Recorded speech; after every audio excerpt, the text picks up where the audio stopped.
Presiden Prabowo menerbitkan rehabilitasi untuk 3 mantan direksi ASDP setelah pemerintah menerima banyak aspirasi terkait proses hukum yang berjalan.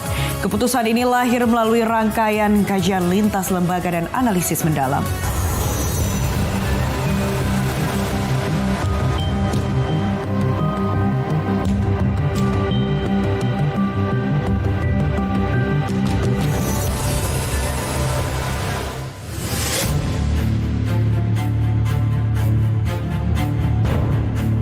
Pemerintah menyampaikan keputusan rehabilitasi ini setelah Presiden Prabowo menandatangani surat yang memulihkan status hukum 3 mantan direksi PT ASDP Indonesia Ferry.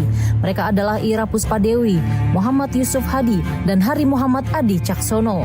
Keputusan ini lahir atas dorongan aspirasi publik yang masuk ke pemerintah dan DPR. Aspirasi itu muncul sejak proses penyidikan berlangsung pada pertengahan 2024. Setelah aspirasi meluas, pemerintah menggelar rangkaian kajian mendalam. Penelaahan hukum dilakukan kementerian terkait. Para pakar hukum ikut memberi masukan untuk melihat duduk perkara secara menyeluruh.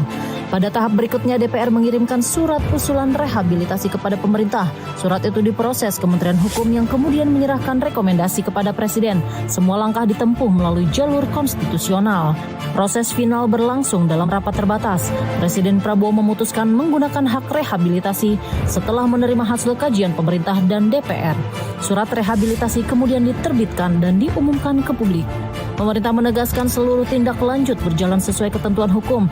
Rehabilitasi ini diharapkan memberi kejelasan bagi para pihak yang terdampak proses penyidikan selama kasus berjalan. Juga menerima banyak aspirasi, segala sesuatu yang berkenaan dengan kasus-kasus yang terjadi, dan itu ada jumlahnya banyak sekali, yang dalam prosesnya kemudian dilakukan pengkajian-pengkajian, dilakukan telaah-telaah dari berbagai sisi, termasuk dari pakar-pakar hukum, yang kemudian atas surat usulan dari permohonan dari DPR, yang kemudian ditindaklanjuti dalam 1 minggu ini oleh Menteri Hukum, surat kepada Bapak Presiden untuk memberikan saran kepada Bapak Presiden untuk menggunakan hak rehabilitasi berdasarkan permohonan dari Kementerian Hukum. Bapak Presiden memberikan persetujuan, dan alhamdulillah baru pada sore hari ini beliau membubuhkan tanda tangan, dan kami bertiga diminta untuk menyampaikan ke publik. Ketiga mantan direksi sebelumnya terjerat perkara akuisisi PT Jembatan Nusantara pada periode 2019-2022. Kasus itu sempat mencatat potensi kerugian negara menurut putusan pengadilan.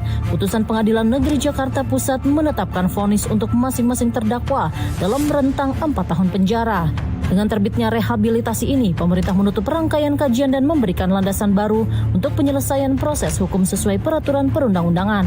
Langkah ini menjadi bagian penyelarasan kebijakan hukum yang ikut merespons aspirasi publik.